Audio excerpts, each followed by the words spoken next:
విస్మరించకూడదు. ఆ పొత్తు ధర్మం ఏంటనేది మనకు బయట చెప్పలేదు, కానీ ఎలక్షన్స్ ముందు కూడా మనం చెప్పాం, ఎలక్షన్ ఏదైతే పొత్తు ఉంటుందో అది పవర్ షేరింగ్ ఉంటుంది. కాబట్టి సీఎంగా చంద్రబాబు నాయుడు గారు ఉన్నారు, డిప్యూటీ సీఎంగా పవన్ కళ్యాణ్ ఉన్నారు. ఇంతవరకు ప్రశాంతంగానే ఉంది కదా. ఇది అనవసరంగా ఒకసారి లేపేసి అప్పుడే లోకేష్ గారు సీఎం ఒక పార్టీ అధ్యక్షులుగా వాళ్ళు కోరుకోవడం అనేది తప్పులేదు. లోకేష్ గారిని తెలుగుదేశం పార్టీ వాళ్ళు కోరుకోవడం ఎటువంటి తప్పులేదు.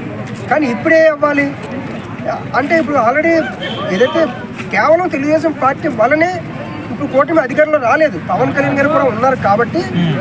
సో అది అంత అంటే వన్ సైడ్ చేయాలనేది జరిగే పని కాదు. అంటే కళ్యాణ్ గారిని కిందికి లాగడానికి టీడీపీలో ఉన్న లీడర్స్ అంటున్నారు అనుకోవచ్చా అన్న? అంటే కళ్యాణ్ గారిని లాగడం అనేది కాదు, కానీ తెలుగుదేశం పార్టీకి ఒక లీడర్షిప్ అనేది ఇప్పుడు కావాలి. అయితే ఇప్పుడు లీడర్షిప్ చంద్రబాబు నాయుడు గారు ముఖ్యమంత్రిగా ఉన్నారు, రేపు భవిష్యత్తులో తెలుగుదేశం పార్టీని నడిపించే వ్యక్తులు కావాలి. సో మహాసేన రాజేష్ గారు మాట్లాడిన తర్వాత మిగతా వాళ్ళందరూ మాట్లాడారు, చాలా సీనియర్ లీడర్లే మాట్లాడారు. కాబట్టి అంటే మీరు అన్నట్టు కోరుకుండొచ్చు, డౌన్ ఫాల్ చేయాలని కోరుకోవచ్చు, కానీ అందరూ కోరుకోరు. ఎందుకంటే పవన్ కళ్యాణ్ గారి వల్లనే కదా తెలుగుదేశం పార్టీ అధికారంలోకి రావడం జరిగింది. ఇది ఎవరిని అడిగినా ఇది వాస్తవం. ఎలాంటి క్లిష్ట పరిస్థితుల్లో కూడా పవన్ కళ్యాణ్ గారు బ్యాలెన్స్ అవుట్ కాకుండా వన్ సైడ్ రాష్ట్ర అభివృద్ధి కోసం, అదేవిధంగా ఏదైతే ఈ అలయన్స్ ఉందో టీడీపీ జనసేన బీజేపీ ఉందో బ్యాలెన్స్ అవుట్ కాకుండా కొన్ని సీట్లు తక్కువ ఇచ్చినా సరే ఒప్పుకొని రాష్ట్ర అభివృద్ధి కోసం రాజకీయపరమైన ఏ చిన్న తేడా రాకుండా ఉండాలని చాలా మెచ్యూర్డ్గా ఆలోచించే నిర్ణయం తీసుకున్నారు.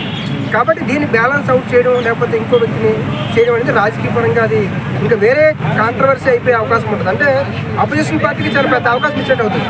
అంటే ఇప్పుడు ఈ ఇష్యూస్ వల్ల పార్టీలు ఏమైనా విడిపోయే అవకాశం ఉందంటారా, చీలికలు వచ్చే అవకాశం ఉందంటారా? అంటే పార్టీలో చీలికలు అంటే కేంద్రంలో చీలికలు వచ్చే అవకాశం పొత్తులో మూడు పార్టీల మధ్యలో అంటే ఇప్పుడే రావు.